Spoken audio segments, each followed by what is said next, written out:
Sud Radio, la culture dans tous ses états. André Berkoff, Céline Alonso. Vers les docks où le poids et l'ennui me courbent le dos.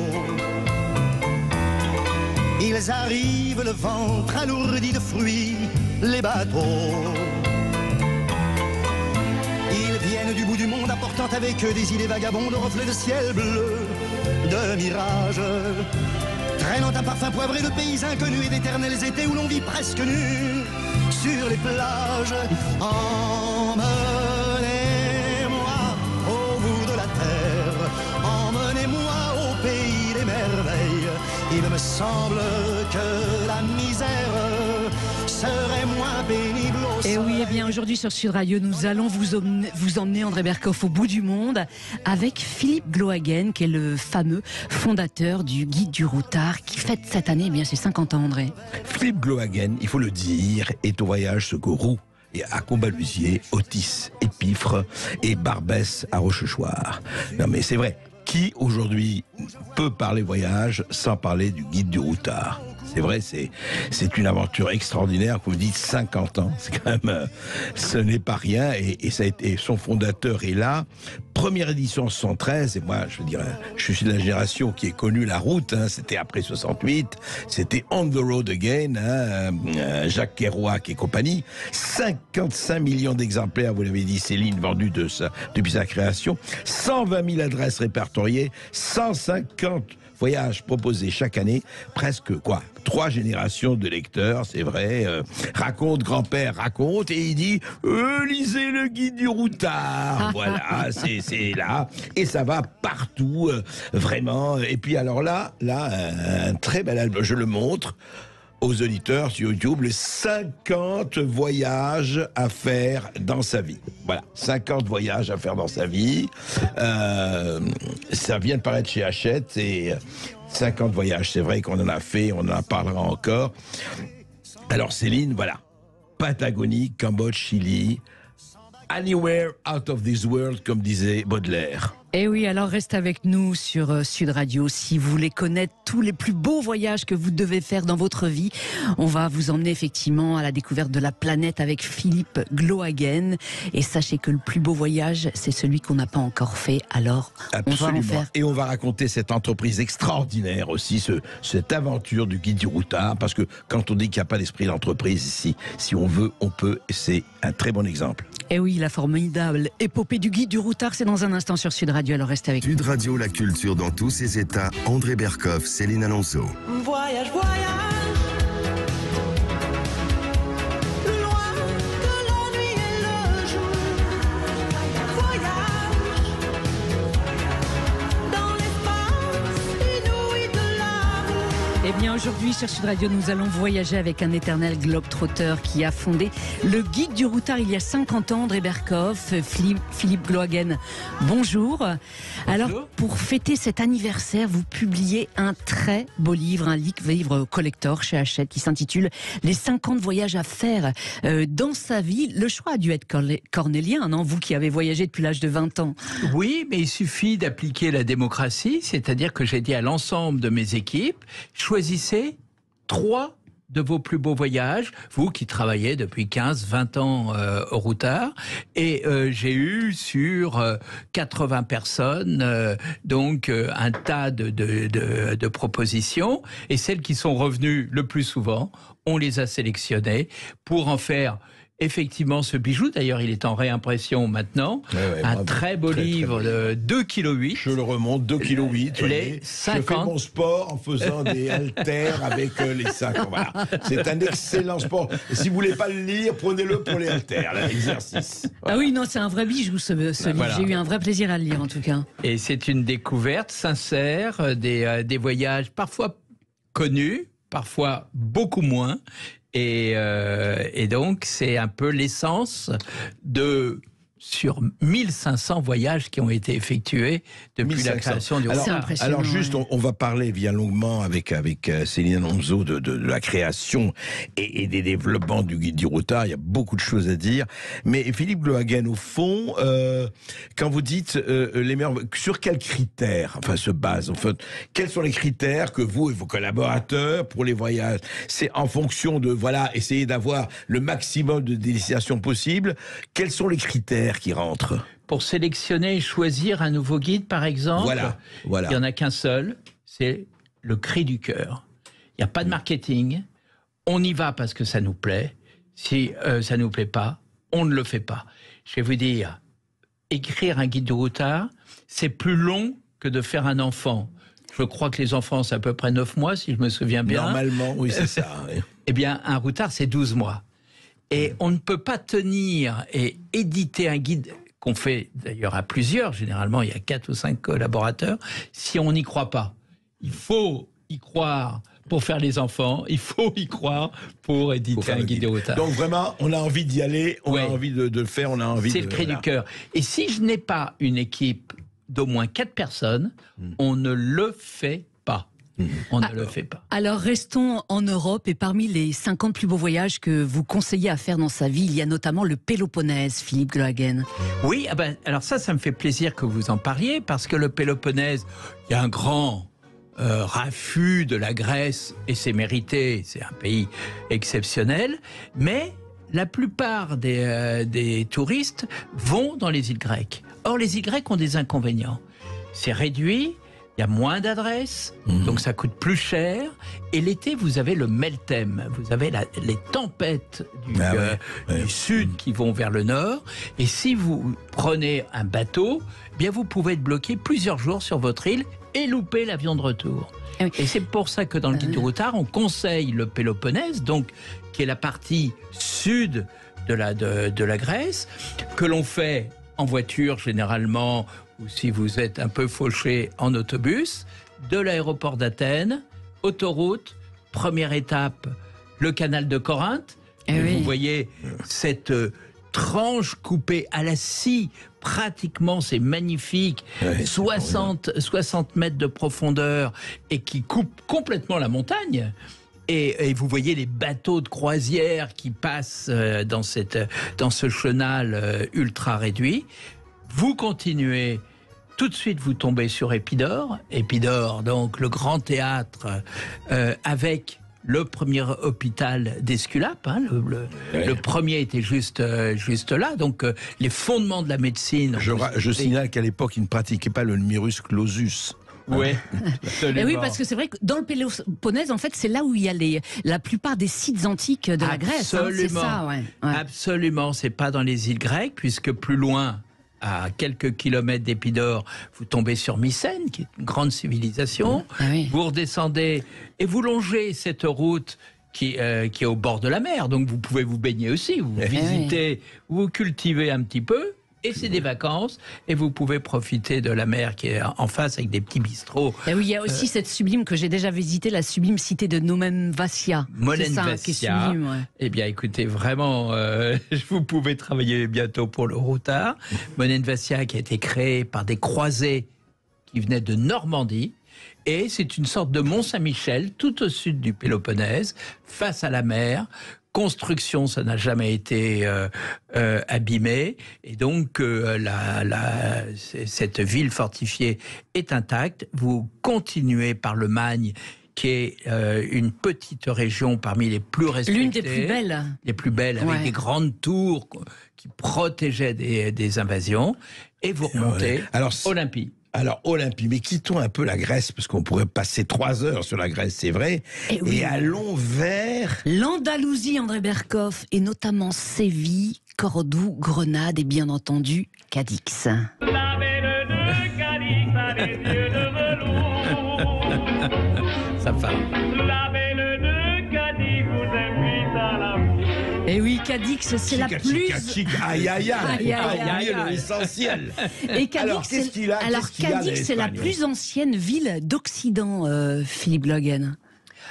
Alors, oui, c'était surtout la ville des grands explorateurs, puisque on l'oublie, mais Christophe Colomb est parti du monastère de Cadix, et il y a encore son jardin botanique, qui est le plus ancien d'Europe.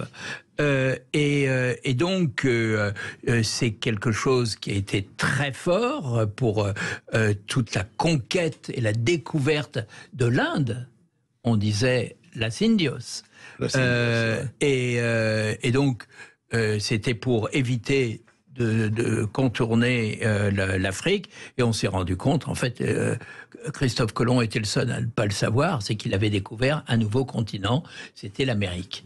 Et il est parti de Cadiz, effectivement. Et c'est vrai ce que vous dites, enfin, c'est vrai que l'Espagne de l'intérieur est beaucoup moins connue, les gens vont au Costa Brava, les Canaries, tout ça, mais l'Espagne de l'intérieur, c'est fabuleux, quoi. C'est ce qu'on appelle en Espagne la España Verde. Moi, je suis un amoureux de l'Espagne, je parle espagnol, j'y étais l'année dernière, et je vous recommanderais, sur les conseils de Céline qui veut toujours connaître des endroits peu connus, c'est les grandes villes des conquistadors de Castille. Ah oui, c'est ça, ouais. C'est-à-dire Tolède. Tolède, Salamanque, qui est la grande université espagnole qui est toujours opérationnelle. Vous avez après Tolède, capitale des Juifs, première capitale d'Isabelle la Catholique, Cuenca pour sa cuisine. Et ça, c'est une Espagne très connue des Espagnols et ignorée des touristes. Parce qu'elle n'est pas proposée en quelque sorte par les voyagistes. Pourquoi, Philippe Gloaguen ? Parce qu'il y a un problème climatique, c'est-à-dire qu'il fait assez chaud, c'est continental en été, et assez froid en hiver. Mais vous avez des mi-saisons qui sont extraordinaires, et vous dormez dans des palais... les Paradors. Les Paradors, qui coûtent moins cher qu'un 4 étoiles en France.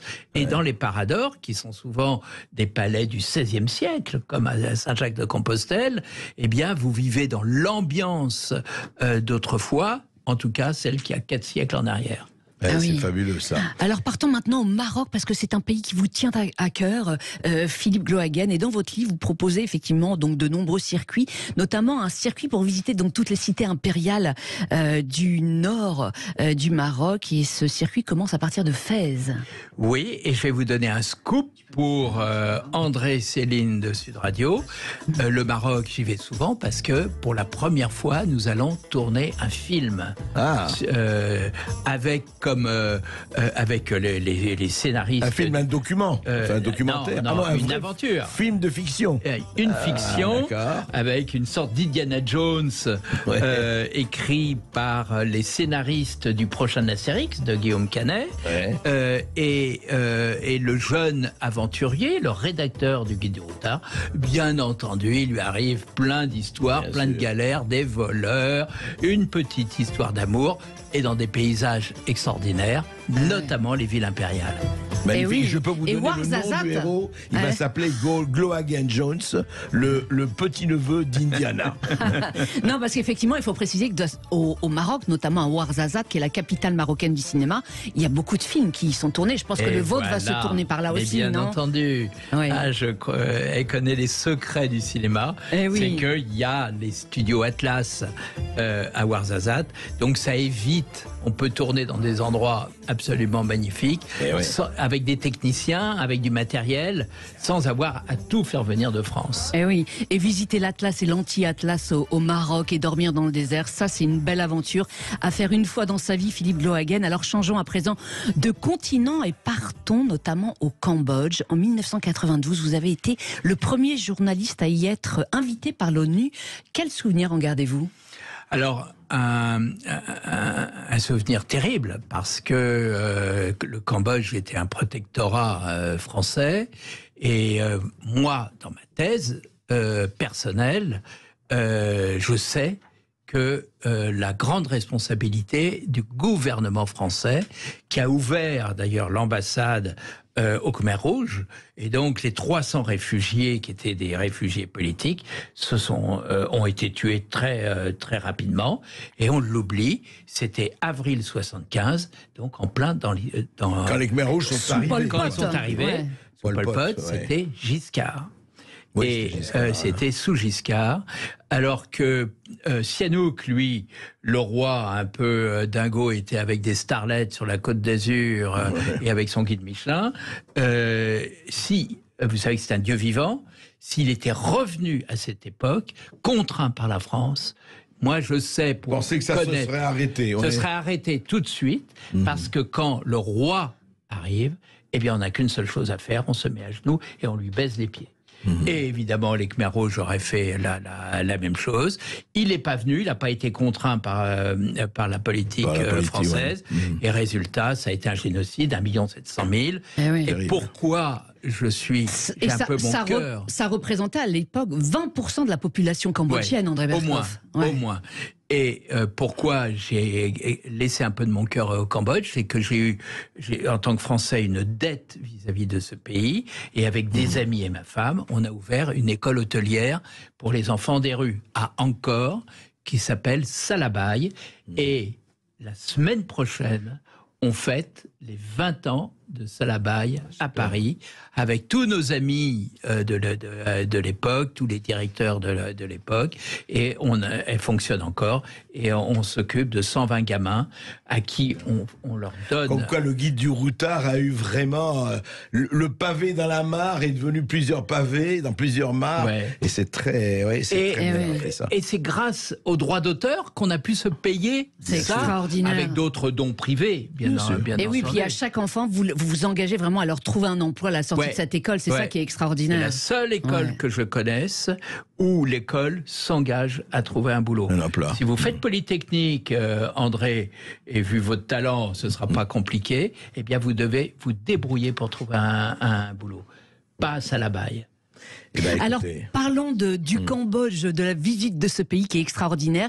Siem Reap, c'est le point de départ idéal pour visiter bien sûr. Le pays Angkor et la Siem cité. Reap, c'est le village d'Angkor. Angkor, c'est la ville antique, la ville ancienne, bien sûr, qui a été construite entre le 6e et 13e siècle, à l'époque hindoue d'ailleurs. C'est des déesses hindoues, celles avec les grosses poitrines, c'était les apsaras, les danseuses de Vishnu. Et bizarrement, l'histoire a fait que la religion a été modifiée et c'est devenu bouddhiste. Et maintenant, c'est occupé par des... Mais il faut dire, d'ailleurs, Philippe, que quiconque est allé à Siem Reap et a visité encore, même maintenant, même avec la foule des touristes, ça reste magique. C'est extraordinaire. Magique. Alors, c'est magique, et encore maintenant. Et André, pourquoi je vous le dis, c'est qu'il n'y a plus du tout la clientèle chinoise. La clientèle chinoise qui envahissait à 70% le site est interdite de séjour, puisqu'elle n'a pas le droit de sortir du site. Donc c'est vraiment, si vous voulez découvrir le encore, malheur des uns fait le bonheur des autres. Oui, c'est maintenant. Absolument, c'est vrai. Un conseil pratique, quelle est la meilleure période pour visiter cette région ? Alors, le Cambodge et l'Asie en général, mais André est aussi fort que moi là-dessus, il faut surtout éviter la période sèche, la plus chaude, c'est de mars à début mai. Là, c'est vraiment infernal. Et tout le reste, c'est formidable. Même la période de la mousson n'est pas catastrophique. Donc, on peut vraiment y aller, sauf pendant ces 2 mois et demi. Et surtout, faire une étape à Phnom Penh et sur le lac Tonlé Sap, qui est vraiment le plus grand lac d'Asie du Sud-Est. Oui, qui est traversé par le Mékong. Exactement. Donc, il y a des bateaux. Vous pouvez prendre des petits bateaux, des autobus. Au Haiyan. Oh là, que de souvenirs. Ça, c'est le Vietnam, André Berkoff. Eh bien, dans un instant sur Sud Radio, c'est pas au Vietnam qu'on va vous emmener, quoique il faut absolument, ça c'est un voyage à faire dans sa vie, le Vietnam, mais on va vous emmener en Amérique du Sud. Alors si vous voulez tout savoir sur le Machu Picchu, eh bien Philippe Glohagen va vous en parler, et surtout on va vous raconter toute l'histoire du guide du routard, pourquoi il a été créé il y a 50 ans, et pour quelles raisons, et quel était l'état d'esprit à l'époque. Vous aviez à peine, je crois, 20 ans, Philippe Glohagen. J'étais étudiant, oui. Étudiant, exactement. Une aventure extraordinaire. On va vous la raconter dans un instant sur Sud Radio, alors reste avec nous. Sud Radio, la culture dans tous ses états. André Berkoff, Céline Alonso. J'aimerais t'en voir Syracuse, l'île de Pâques et Kérouan, et les grands oiseaux qui s'amusent à glisser l'aile sous le vent. Henri Salvador, Céline, Henri Salvador. Eh oui, André, vous rêvez de découvrir en fait tous les lieux cités dans cette chanson depuis toujours. L'île de Pâques, Kérouan, les jardins de Babylone, le palais du Grand Lama, le Fujiyama. C'est votre rêve, André? Oui, absolument, absolument. Je trouve que c'est d'abord une des plus belles chansons françaises. Et voilà, c'est un guide du routard chantant, lui, entre autres. Et puis, c'est magnifique. On se dit un jour, voilà, l'île de Pâques, on sait que c'est loin. Kérouan, c'est beaucoup plus près. Le Chili, etc. C'est formidable. Et d'ailleurs, vous le dites vous-même, il n'y a plus qu'une seule merveille qui existe, c'est la pyramide de Khéops à Gizeh. Toutes les autres merveilles du monde, c'est terminé. Mais les merveilles antiques, parce qu'il y en a d'autres, André. Alors, ils sont dans les 50 voyages, l'île de Pâques, le Chili, ou pas? Non. On ne l'a pas sélectionné pour une raison économique. C'est que l'île de Pâques, c'est à 1000 km de l'équateur et c'est assez cher. Mais le Pérou y est. Ah bah bien sûr. Ouais. Le Pérou, avec Cusco, capitale de l'Empire Inca, et avec cette autre ville qui a été cachée, puisqu'elle a été découverte qu'en 1902, par un Américain, c'est le Machu Picchu. Ah oui, extraordinaire. Alors, Machu Picchu, vous conseillez effectivement de faire le chemin des Incas, donc jusqu'au Machu Picchu. C'est une randonnée qui dure 4 jours. Vous l'avez faite vous-même parce qu'il faut être en forme pour la faire quand même. Alors, je l'ai fait un jour et demi. Je l'ai fait il y a longtemps, il y a plus de 30 ans. Mais j'ai fait la fin parce que j'étais un tout petit peu pressé. Et j'ai fait un jour et demi sur le Machu Picchu pour avoir le lever du soleil sur le Machu Picchu. Et ça, on s'en souvient toute sa vie. C'est vrai, je raconterai juste une petite anecdote rapide, et que devant le Machu Picchu, il y a le Huayna Picchu, la montagne qui est là. Et puis, je me rappelle, on s'était réveillé à 6h du matin, 5h, enfin, dès que le soleil arrivait. Et je me rappelle toujours, j'ai monté là, à l'époque, maintenant ça me serait plus difficile, le Huayna, qui est quand même assez, assez raide. Et j'arrive au sommet, et là, je me rappelle très toujours, il y avait un Péruvien qui fumait tranquillement, son calumet de la paix. On a partagé ça. C'est ça le voyage aussi. Et alors, la rencontre. Dans quel état étiez-vous après, André? Dans un état d'euphorie très bénéfique.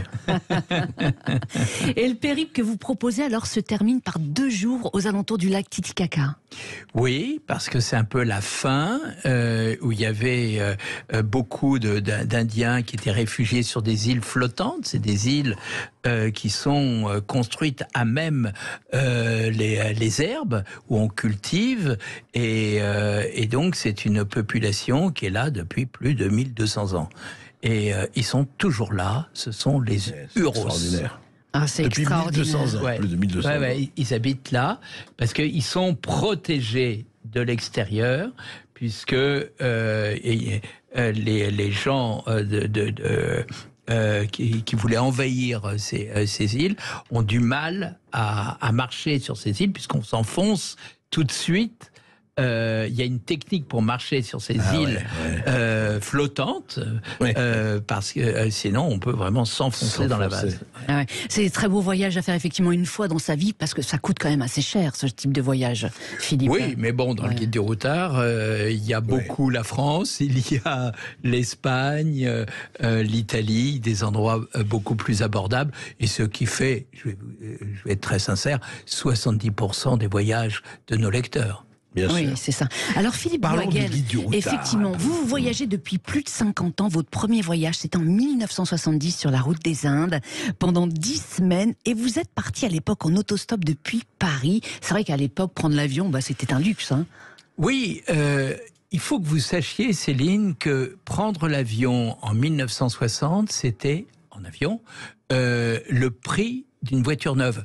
Je ne parle pas d'une Mercedes, mais une petite voiture neuve. Donc réservée à une élite. Vous voulez dire ça a coûté un prix d'une voiture en 60? Oui, c'était du genre 4500 €. Donc c'était vraiment une somme. Mais les charters sont arrivés à quelle période alors? Alors, c'est très intéressant.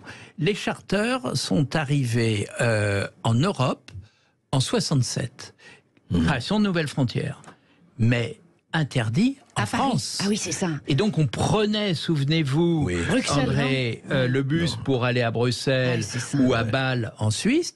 Et là, vous aviez les charters européens qui partaient pour 1200 balles au Pérou, en Inde ou en Amérique du Sud. Mais il a fallu attendre 86. 86, 86 pour que ça soit en France. que les charters arrivent. Donc c'est Jacques Maillot, fondateur de Nouvelles Frontières, qui a porté plainte auprès du tribunal du Luxembourg. Ouais. Et il a eu gain de cause parce que l'Europe a un avantage. L'essence même de la communauté européenne, c'est la libre concurrence. Or là, il y avait des monopoles. Ouais, monopole, ouais. Et donc les monopoles ont été cassés et enfin les charters partaient de Paris et ça a correspondu à l'explosion du guide du routard. Eh oui, alors le guide du routard, vous l'avez créé, c'était en 1973 exactement, c'est l'époque de la démocratisation du tourisme. Racontez-nous comment vous en avez eu l'idée, quelle est la genèse de ce guide? Alors moi, je voulais faire votre métier, Céline, André. Je voulais être grand reporter. Ah ouais. J'avais rencontré Jean Lacouture, qui était responsable au Nouvel Observateur de l'Égypte. Et lui, il avait rencontré Nasser, il avait rencontré Khrouchtchev, et je me disais, mais il fait des visites comme aucun milliardaire n'a les moyens de se les payer. Bien sûr. Moi, mes parents, instituteurs, ils travaillaient 11 mois pour se payer un petit mois de vacances dans des petits hébergements très modestes. Le journaliste, il gagnait moyennement sa vie. Il a un salaire correct. Mais sans le plus. journaliste peut se payer des épisodes de milliardaires, alors qu'il ne l'est pas du tout. Ouais. Et surtout avec l'accès à des gens Bien sûr. exceptionnels. Je me souviens, moi, d'une rencontre il y a 25 ans à New York avec André Berkoff, où j'ai pu rencontrer Ivana Trump. Exact. Et Ivana Trump, je vais vous dire, Berkoff plus Glohagen, il s'en fout. Mais c'est parce qu'on est journaliste qu'elle avait accepté de nous rencontrer. Et d'ailleurs, je vais dire, en 88, j'avais rencontré comme ça Donald Trump, qui était propriétaire du Plaza de New York, qui était un homme d'affaires, d'immobilier, loin de penser à la présidente de la République. Quoi. Alors, Ouais. mesdames, je vous donne un conseil, épousez Trump, parce que à la suite C'est de trop son tard, divorce, il est déjà bien en main. là, non, quand il même. a offert le Plaza Hotel à Ivana Trump. Pas mal. Et c'était le cadeau de divorce. Ouais. Ah non, il est quand même généreux. hein. Alors revenons aux guides de voyage. À l'époque, ils étaient vraiment destinés aux voyageurs aisés et surtout axés sur la culture, c'est ça?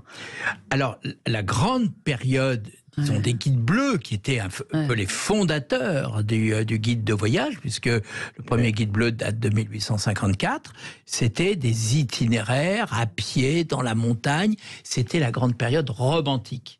On allait en haut de la montagne, on regardait le Rhin, on chantait la Walkyrie, et c'était le Et bonheur. on voyait Lamartine et le lac, autant suspend ton vol, etc. Voilà. etc. Et voilà. oui, et il y avait très peu de renseignements pratiques. Oui, C'est c'était ça, ouais. que la culture. Ouais, c'est ça. Les renseignements pratiques, eh bien, on avait des agences de voyage qui vous trimballaient. Mais juste pour revenir au routard, Philippe, il y avait quand même, on the road, il y a eu ce mythe de la route de l'après 68, quand même, ça a joué chez vous, Oui. non? Ou Alors, pas tellement?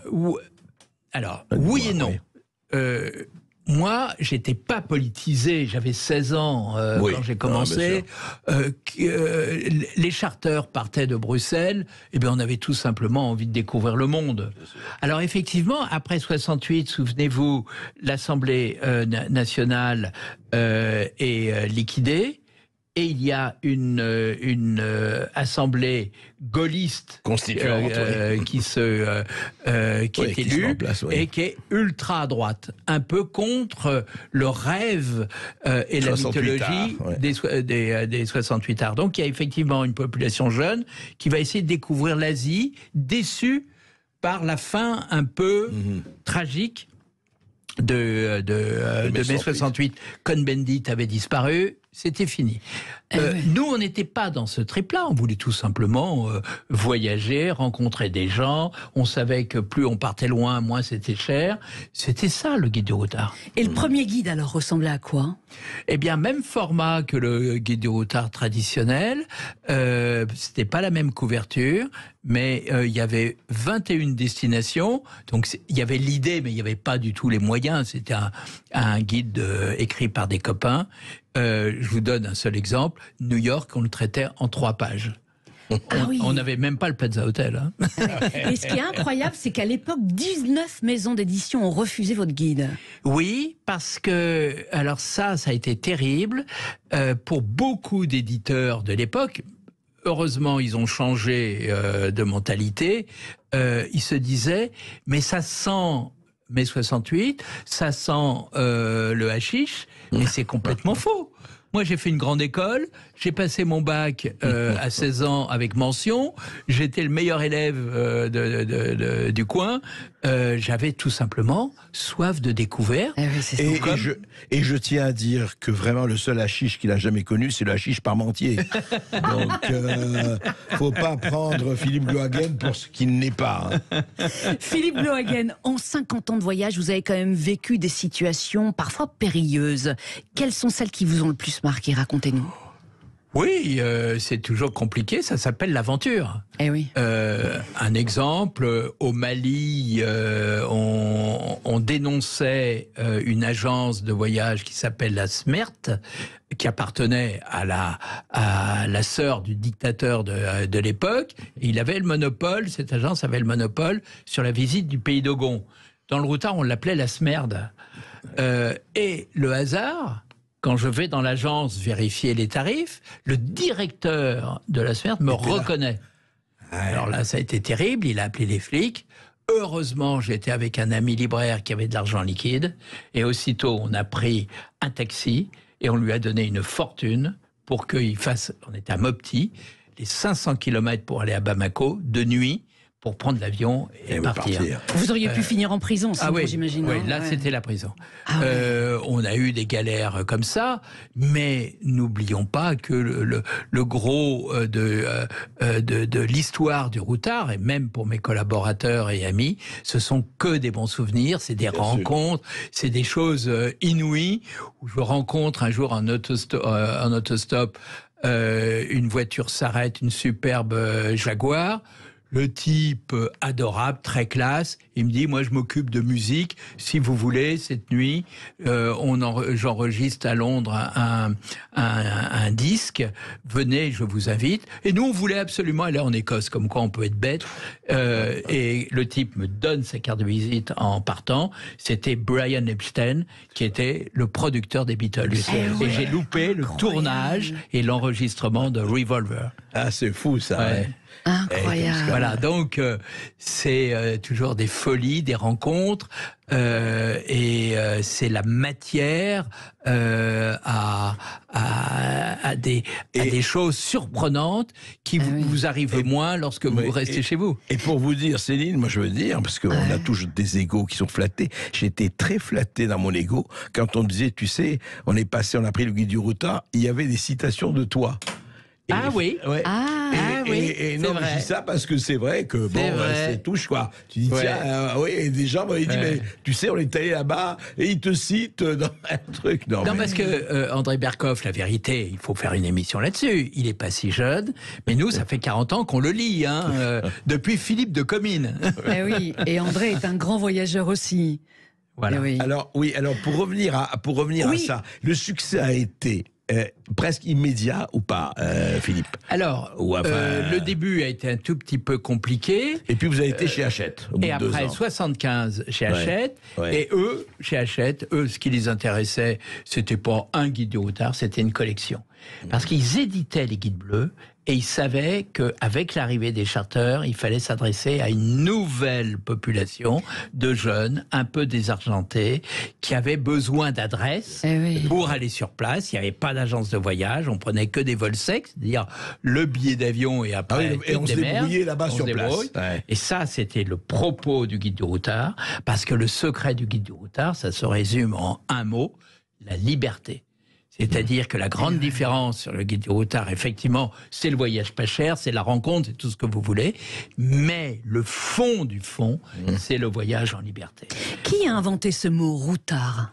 Alors, routard, je vais vous dire, c'est Jean-François Bizot, notre rédacteur en chef commun d'Actuel, puisque j'ai connu aussi Paix à André son âme. Berkoff Actuel. là-bas.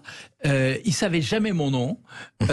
Bon, il était toujours entre quand même deux pétards, on peut le dire, paix à son âme, oui.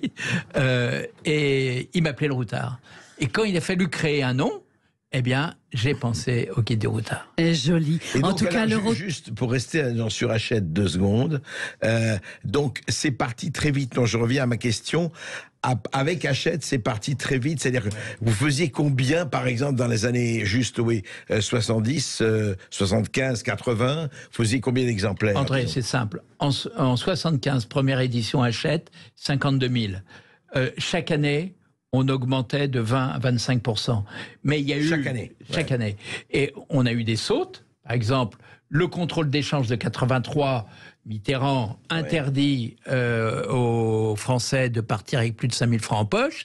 Donc des gens assez fortunés qui avaient prévu d'aller aux États-Unis, qui n'avaient plus les moyens de se payer le Hilton, se disaient exceptionnellement, on va acheter le routard parce qu'on va pouvoir aller dans des hôtels pas chers. Et ils trouvaient des choses tellement sympas, tellement surprenantes pour eux, ils abandonnaient les guides traditionnels pour prendre le routard. C'est phénoménal. C'est phénoménal, effectivement. Aujourd'hui, toutes les 8 secondes, un routard se vend. Alors, le routard aujourd'hui, eh bien, c'est une véritable entreprise qui compte environ 120 collaborateurs, dont 80 enquêteurs. Alors, quels sont les secrets de fabrication? Quels sont les guides les plus durs à écrire? Eh bien, on vous dit tout dans un instant sur Sud Radio avec Philippe Glohagen. Sud Radio, la culture dans tous ses états. André Berkoff, Céline Alonso. Nous étions jeunes et larges d'épaules, bandits joyeux, insolents et drôles. On attendait que la mort nous frôle. On the road again, again. On the road again. Et oui, eh bien nous sur la route, eh bien nous y sommes sur Sud Radio avec Philippe Glohagen, le fondateur du Guide du routard, qui publie chez Hachette un livre collector, les 50 voyages à faire dans sa vie. Philippe Glohagen, les guides du routard sur la France, j'ai lu que c'était les plus durs à écrire. Pourquoi? Racontez-nous. Oui, parce qu'il y a une dimension gastronomique en France, et vous le savez bien. Alors qu'il y a bien des pays, vous allez aux États-Unis, le test des restaurants, c'est de savoir ce qui est mangeable. Bien sûr qu'il y a des restaurants, évidemment, de grande qualité aux États-Unis. Mais en France, il faut trouver des restaurants de très bon rapport qualité-prix, mais le français est ultra exigeant. Et là, il est beaucoup plus difficile de trouver un bon couscous à 12 € que trouver une qualité dans un restaurant étoilé Michelin. Vous voyez ? Et là, il faut être très fort. Et nous avons une équipe de critiques gastronomiques, de femmes en particulier, qui sont des déesses au niveau de la qualité de la cuisine, au niveau du test des vins. Et ça, c'est tous ces gens-là qui contribuent au succès des guides sur la France, qui sont d'ailleurs les plus vendus sur toute la collection. Ah oui. Ouais. Et en fait, vous dites que l'Europe, juste, vous l'avez dit, fait 70% en fait c'est ça. Oui. Mais quels sont vos critères de sélection pour tous vos rédacteurs du monde entier ? Alors moi, je vous conseille d'assister à un séminaire de formation, ça dure 3 jours. C'est très compliqué, parce qu'il y a énormément de critères, mais je vais vous dire un critère qui est souvent oublié, c'est l'accueil. Vous êtes seul et on vous met près de la porte des toilettes parce que vous intéressez personne. Eh bien, je peux vous dire que mes collaborateurs ne vont même pas tester le restaurant, ils s'en vont. Et ça sera éliminé. Le petit sourire, même si il y a un peu de monde, on vous fait attendre, mais on vous offre un petit apéro, excusez-nous et tout, ça compte autant, tenez-vous bien André et Céline, ça compte autant que ce que vous trouvez dans l'assiette. Eh oui, j'imagine. Donc c'est des Qualité de sélections l'accueil, oui. qui c'est sont important. très importantes pour le routard. Et oui, et comment vous faites? Ils sont constamment remis à jour, ces guides. Bien entendu. Ouais. Donc il y a toujours 3-4 équipes. Pendant que je vous parle, je sais qu'il y a une équipe qui est à Bali, il y en a une qui est en Argentine, Gavin à New York. Donc tout le monde C'est-à-dire, c'est en permanence. en permanence. On a d'ailleurs, nous, à l'intérieur du guide du routard, une agence de voyage dirigée par Carole qui ne fait que les voyages et ne monte les voyages que pour l'équipe de routard. Parce qu'il y a des départs tous les jours. Ah ouais. Ben oui, bien Voilà. Et comment ça se passe, l'actualité impacte parfois la réédition de certains guides? Par exemple, Bien là, sûr. actuellement, dans l'Est, comment ça se passe pour vous? Ah ça a été terrible. On a arrêté évidemment Moscou, on a arrêté oui. Saint-Pétersbourg, on a arrêté les Pays-Baltes, la Bulgarie, la Roumanie. L'Ukraine. Poutine est le copain de personne, mais surtout pas de l'équipe du routard. Ah oui, incroyable. Ouais. Alors pour les 120 ans du Tour de France, donc ce sera en 2023, donc cette année, cet été, vous allez sortir un guide du routard spécifique. Oui.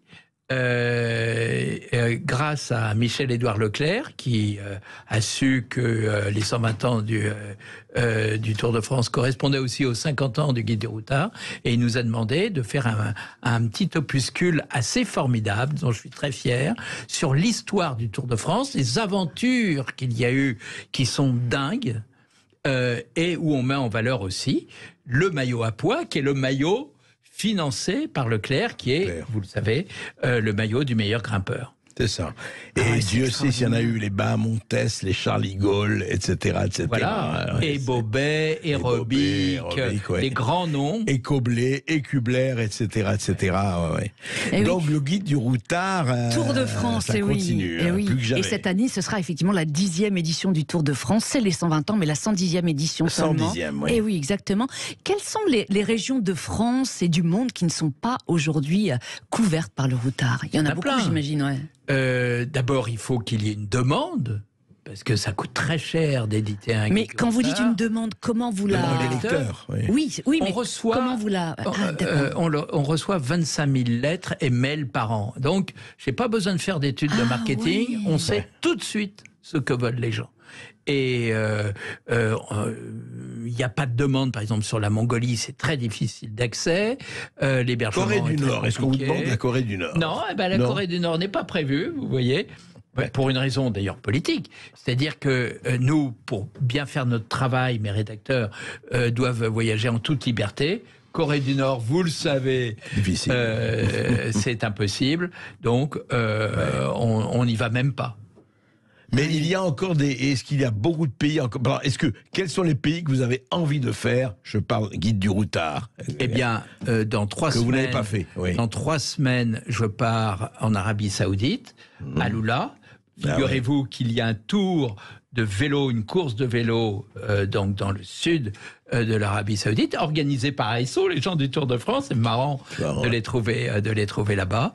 Et j'y vais pour voir s'il y a une possibilité. Vous savez que l'Arabie Saoudite Se s'ouvre, développe actuellement, d'un point de vue oui, touristique. effectivement, ouais. Donc j'y Énorme. vais pour voir s'il y a une possibilité, parce que c'est un pays aussi béni des dieux. Hein. C'est quand même c'est clair. le pays de la Ça va de être la Mecque. plus grande zone touristique du Moyen-Orient bientôt, dans 10 ans. C'est clair, dans 10 c'est ans. clair, hein. avec des moyens formidables. Le Golfe, oui. Donc, on va voir s'il y a une possibilité. Philippe Glohagen, eh bien, merci d'être venu sur Sud Radio. Je rappelle que votre livre, les 50 voyages, à faire dans votre vie, est paru chez Hachette. Surtout, je vous recommande de le lire. Il est fascinant. C'est un voyage en lui seul, ce livre. Alors, tout de suite sur Sud Radio, eh bien, vous retrouvez Brigitte Lahaye. Les cadeaux, preuves d'amour ou d'amitié. Pourquoi sont-ils, de quoi sont-ils révélateurs? Eh bien, réponse dans un instant sur Sud Radio avec la psychanalyste Sophie Cadanel.